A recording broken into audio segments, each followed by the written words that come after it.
আসসালামু আলাইকুম।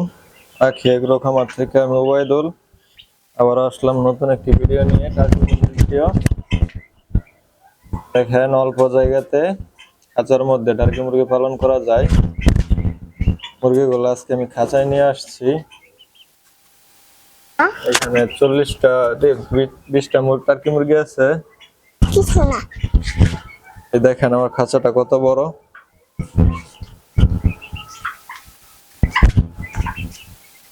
খাঁচার নিচে মলমূত্র গুলো পড়ে যাইবো এই ব্যবস্থা করছি আমি, পরে পরিষ্কার করে দেব।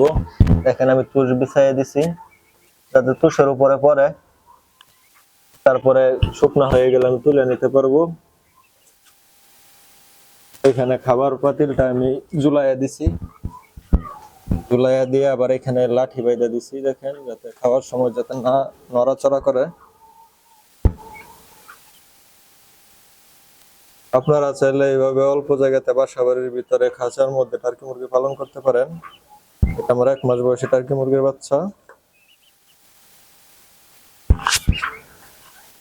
কার মুরগি? আমার মুরগি। বলবো বলবা, বলে দাও কার মুরগি? তোমার মুরগি তোমার পছন্দ? সত্যি সত্যি? সবাইকে তোমার নামটা বললে দাও।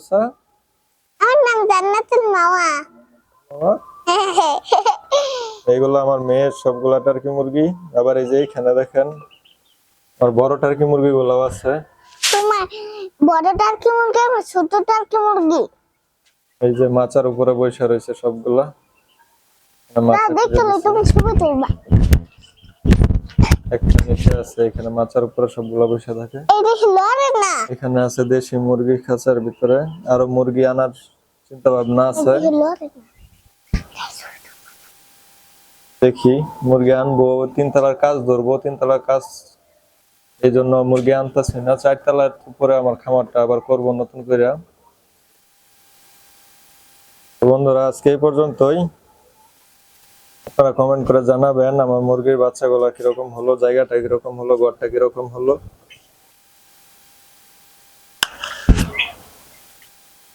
খাবার এখানে, এখানে পানি।